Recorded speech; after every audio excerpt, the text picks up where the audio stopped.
Thank you all so much for joining this conversation series. I'm Jess, I'm your host, and we are just getting into all things event related. Today we have Liz with us.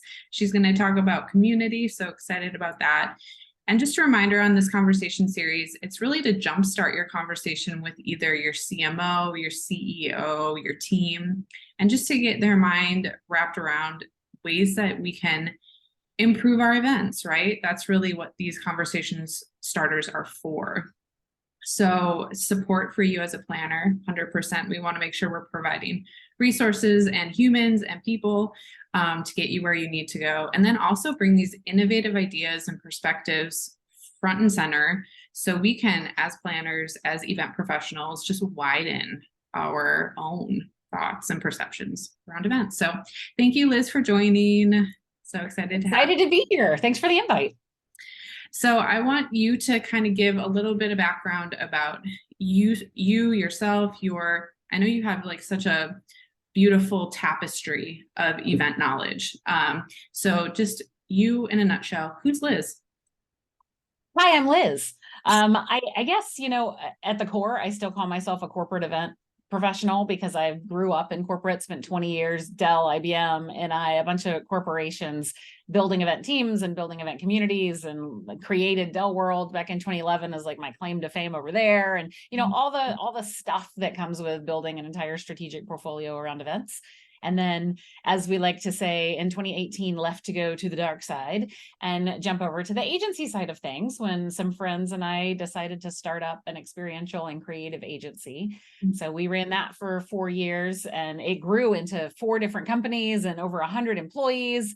And then we really wanted to focus back on the actual agency part of things. So spun off some of those other companies that kind of grew up during our 4 years together. But what I realized over the course of this now 25-year career, gosh, I sound old now, is that you can build these incredible, beautiful, amazing boxes. You can put production, you can, put all of the branding and all of the content that you want around it. But what really, really, really, really matters, especially in a post-pandemic world, is what the people do together.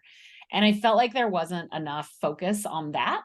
So one of our agency founders and I, Nicole, she and I broke off from the agency last year to really focus on what happens inside the boxes that we're creating. So now we get to support agencies like Hot and the others that we get to help out with, so they can build the beautiful boxes and we can really focus on how the people connect inside those boxes. So that's what we love. That's what the Community Factory is.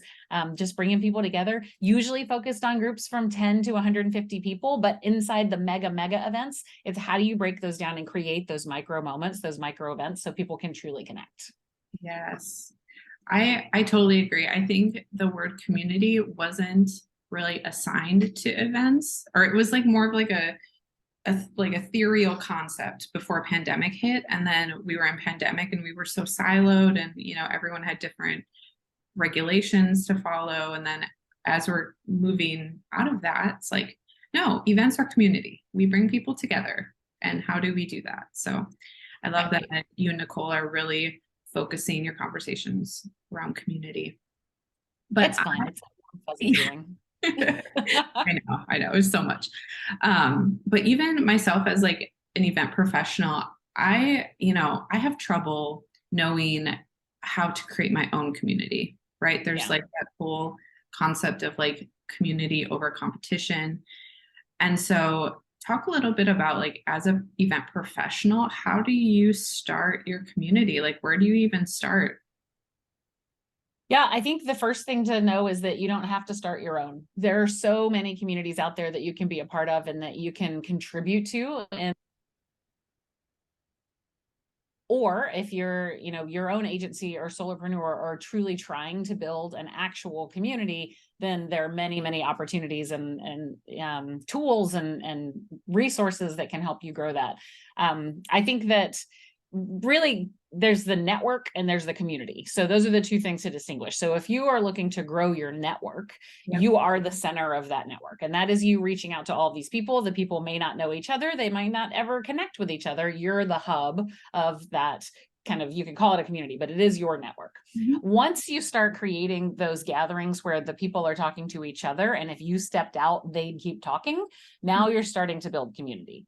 So if you're, let's say you're a solopreneur who is trying to build your own community because you have services that you want to sell into that community, you're going to start with your network. You're going to invite the people that you know, bring them to your first event, whether it's virtual or in person, and start getting them talking. And whether you're like selling or teaching them something, or if you're just getting people together for peer to peer, once they talk to each other, now you're starting to build something. And it's just a matter of how you want to keep that thing going.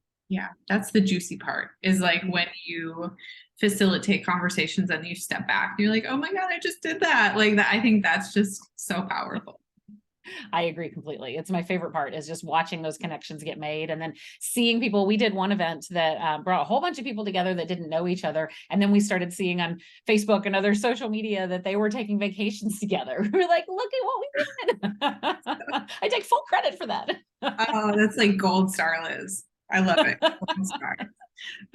So that's totally true. Like there's a difference networking in community, and you don't have to build your own to be in community. And I think that's what's so beautiful about you and your energy, is like you are such a creator, and you're like bringing people in and creating your own community of other amazing humans.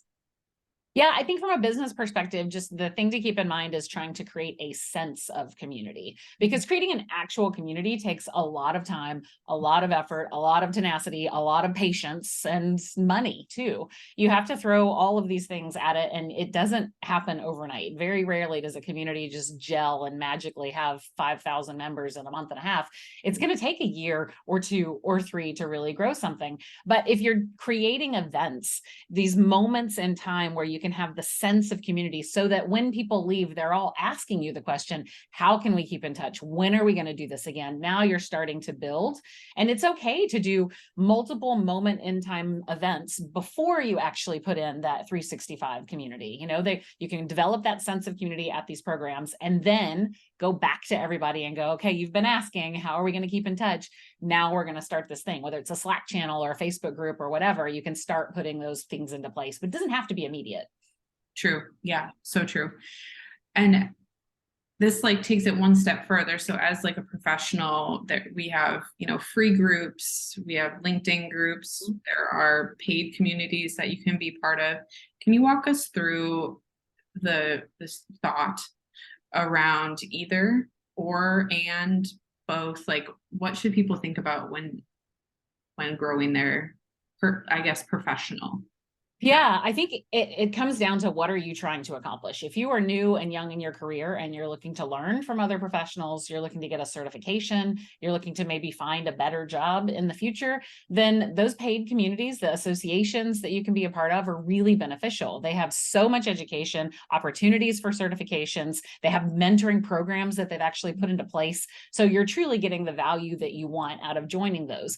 They may not be amazing at actually building community, if you will, because they're there to create change in the industry, to sell education, to do those things. But as you participate in some of those activities, you're going to feel that community. You're going through classes together with other people, and it's going to gel. And then when you take a leadership role in it, joining a board of directors or joining a committee, now the community is starting to form and you're getting to know those people. So that's one path to take.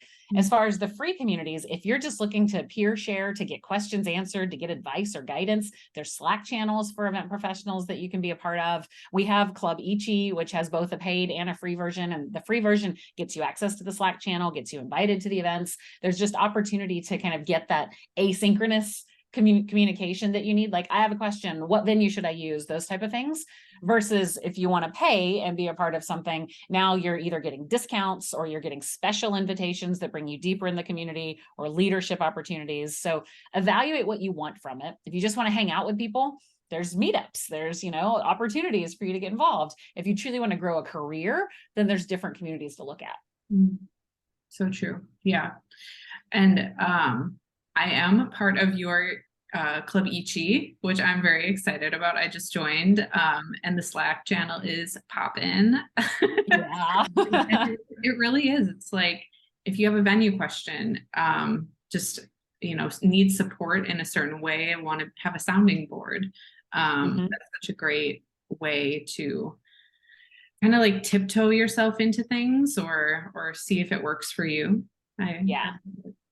Yeah, it's fun because again, the asynchronous communication of it all, where you don't have to necessarily be at an event at 1 o'clock and be there in order to feel like you're part of something. It's like you can join those, or you can watch the replay if you just want to get the content, or you can be part of a community that's online where you can ask a question, people can answer when they get to it. And so, as busy professionals, sometimes it's really difficult that you end up overcommitting yourself to these things and then you don't show up. And we, as event professionals, know it's really, really frustrating to have a bunch of people register and then not show up. So, but we do it to ourselves all the time. So it's just, and Guilty. so as a community manager, you kind of have to pay attention to that. And one of the statistics that I read recently was 90% of the people in your community are lurkers. 10% are actually going to be the contributors to all the content and helping other people. And 1% are your super users, really in there trying to help other people and connect other people on your behalf. So if you're building your own community, don't despair. You may have 400 people in your Slack channel and you got 5 that are really, really active. And that's okay, because the others, they remember, they're in there. They'll come to you when they need you. Totally. Yeah, I heard somewhere that it's like 4 or 5 reach outs are needed in order for somebody to feel like ready to participate. So Mm. it does. It takes very intentional and thoughtful time for people to chime in, or maybe they don't feel like they have enough experience or something, like we kind of get wrapped up in our Well, own. and sometimes their sense of belonging is simply being there and they feel like, oh, I'm in it. I feel like I'm a part of it. I'm watching these conversations, which keeps me up to speed on what's happening in the world. And that's all they really need out of it. So as long as you're, checking in on them every once in a while, making sure that they're getting value for their presence and find Mhm. out what it is that they would really like, then I think you're doing okay. Mm, so great. Um, Kind of along the same lines, though, I want to talk a little bit about community as a service, SaaS, or is it Cass. SaaS? I was like, that's not right. We like to say, would you like a kick in the calf? Is that on a t-shirt somewhere? Can Right. or a coffee cup? We should definitely do that. I need that. Yeah, talk through a little bit about community as a service and how Yeah, you so it envision it that. it came from us building community at events. It was an accidental byproduct. It was we used to run this event called Hot Dokimazo, which was all spontaneous think tank, peer to peer, people solving each other's problems. And from those, every time we hosted one of those events, people would tell us like, "Oh my God, in a day and a half, I feel like I have an entire new family. This is absolutely incredible. How do we keep going?" So when we started doing those for clients and they would bring us in to run these spontaneous think tanks in their events, the exact same thing kept happening. At the end of the event, the customers at the program are going, "This was incredible. Best event I've ever been to. How do we keep in touch afterwards?" But it's not the event manager's job to run the community. It's not the marketing director's job to run the community. It's not the CEO's job to run the community. So if they haven't hired a community manager, everybody kind of looks at each other and goes, "Well, I don't know. Here's share some contact info." And they don't know how to bring it together. So we started consulting on community as a service, where after these programs, or preferably before these programs, we could actually have a conversation about, what do you want to do when people ask that question? Is it simply putting together a cadence of when you're going to get them back together virtually? Is it, this is the one event you're going to do each year and the community simply happens around that one event? So we consult a little bit on what their community strategy could be, and then community as a service. I would say 95% of community management is administrative work. It's, when somebody joins, it's making sure they get welcomed in whatever channel you're using, sending them the postcard, putting them in the CRM system and the community tool, all those little tasks. And it's difficult for someone with a full-time job that's not community manager to do all those things and make people feel welcome like they need to. So we can kind of offload that to our team and manage those pieces so that they can truly be the talent, the people that are the actual face of the community. Yeah, that's so needed. I mean, at organizations that I've been a part of, from nonprofit all the way up to like multi-thousand people, it's community always seems like, oh, so and so has time on their plate, we'll have them do it. But when they lose time or they don't have capacity, then what happens? Like it's not a completely thought through strategy. And I love what you're saying, because community is a strategy. and there needs to be a path for it. So if somebody watching this is like, oh my gosh, our event is kind of at this point where we have a community, but we're not sure what to do with it, what would be some things that you would recommend to like have this conversation starter with the CMO? Like, Yeah. what would you top 2 things recommend? So, well, there's the 5 areas that we view as community to kind of put it into a framework that you can use. It does not mean you have to have all 5, but this is generally how we talk through it. The first one we call the show. What's your top of funnel? Could be podcast, YouTube show, TikTok channel. What is it that allows people to know that you're having conversations that are relevant to the people in your community? Ideally, you're bringing in community members for those. If it's a podcast, you're interviewing community members. You're, having conversations around whatever's top of mind for them. And you're putting that out there, not just in your community, but more broadly. So people start to get a part of that, become a part of it and ask for more. The next one down, we call the site. And this is not your company website, but it's where can the people meet the people? So it could be Slack, could be a Mighty Network, Circle, a paid platform, Facebook, or wherever it is. It's so they can actually have that asynchronous communication. And you need to have that moderated at least by 1 or 2 people. Make sure the conversations are going and people are getting answers. The third one is the series of gatherings, which I believe is the cornerstone of community. And it can be virtual or in person, but it's getting the people to meet the people. Preferably conversation based and not just webinar, sit and get type of stuff. That's for demand gen, that's for thought leadership. For community, you want the people talking to each other.